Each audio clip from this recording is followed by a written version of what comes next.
بسم الله الرحمن الرحيم. عن أبي هريرة رضي الله تعالى عنه قال قال رسول الله صلى الله تعالى عليه وسلم: الإيمان بضع وسبعون شعبة فأفضلها قول لا إله إلا الله وأدناها إماطة الأذى عن الطريق. رواہ مسلم۔ نبی کریم صلی اللہ علیہ وسلم نے ارشاد فرمایا، ایمان کے 70 سے زائد شعبے ہیں۔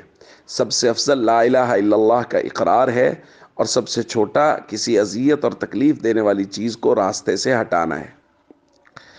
دوستو، سب سے پہلے تو یہ بات سمجھیں کہ یہ روایت بضع و سبعون اور بضع و ستون دونوں طرح منقول ہے، کہ ایمان کے 70 سے زائد شعبے ہیں یا ایمان کے 60 سے زائد شعبے ہیں، لیکن یہاں کسی عدد کی تحدید و تعیین مراد نہیں ہے، بلکہ یہاں کثرت مراد ہے کہ ایمان کے بہت سارے شعبے ہیں۔ اور دوسری بات یہ سمجھیے کہ شریعت میں عام طور پہ جو تقسیم بیان کی جاتی ہے وہ یہ ہے کہ حقوق دو طرح کے، ایک حقوق اللہ اور ایک حقوق العباد۔ حقوق اللہ جو ہیں ان میں دو بنیادی چیزیں، ایک ہے جس کا تعلق ہمارے دل کے ساتھ، اعتقادات، یعنی جن چیزوں پر ایمان لانا ضروری ہے، وہ دل کی کیفیت کا نام ہے۔ لہٰذا وہ ایسی چیزیں ہیں کہ اگر کوئی آدمی ان کا انکار کرتا ہے تو وہ دائرہ اسلام سے خارج ہو جائے گا، کیونکہ جو اعتقاد ماننے والی چیزیں جن کو ماننا ضروری ہے، اگر کوئی اس سے بھاگے گا تو وہ دائرہ اسلام سے باہر نکل جائے گا، خارج ہو جائے گا، وہ ایمان سے بھاگ جائے گا۔ اور دوسری وہ چیزیں جن کا تعلق ہمارے اعمال کے ساتھ ہے، نماز پڑھنا، کسی سے سستی ہو گئی، روزہ، حج، زکوٰۃ، اللہ تعالیٰ اپنی رحمت سے ان گناہوں کو معاف فرما دیں گے۔ دوسری بات ہے حقوق العباد، لوگوں کے معاملات۔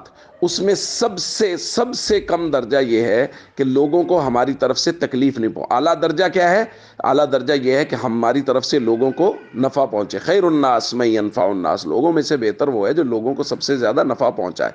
لیکن سب سے کم درجہ اس کا یہ ہے جو حضور نے بیان فرمایا، اماطۃ الاذی عن الطریق، راستے میں کوئی چیز دیکھی جس سے لوگوں کو تکلیف پہنچ سکتی ہے تو اس کو راستے سے ہٹا دیا کہ کسی کو تکلیف نہ ہو۔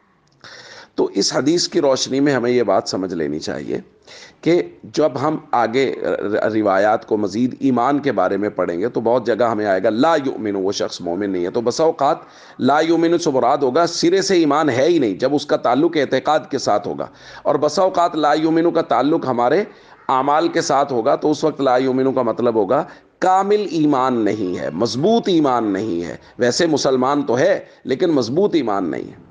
تو دوستو، ہم سب کو چاہیے ہم ایمان کے ہر شعبے میں کامل ہونے کی کوشش کریں، ہمارے اعتقادات مضبوط ہوں، ہمارے اعمال مضبوط ہوں، ہم حقوق اللہ میں پورے ہوں، لوگوں کے حقوق کا پورا خیال کریں، ہر کسی کو نفع پہنچانے کی کوشش کریں، اگر نہ ہو سکے تو کم از کم ہماری طرف سے کسی کو کوئی نقصان نہ پہنچے۔ السلام علیکم ورحمۃ اللہ وبرکاتہ۔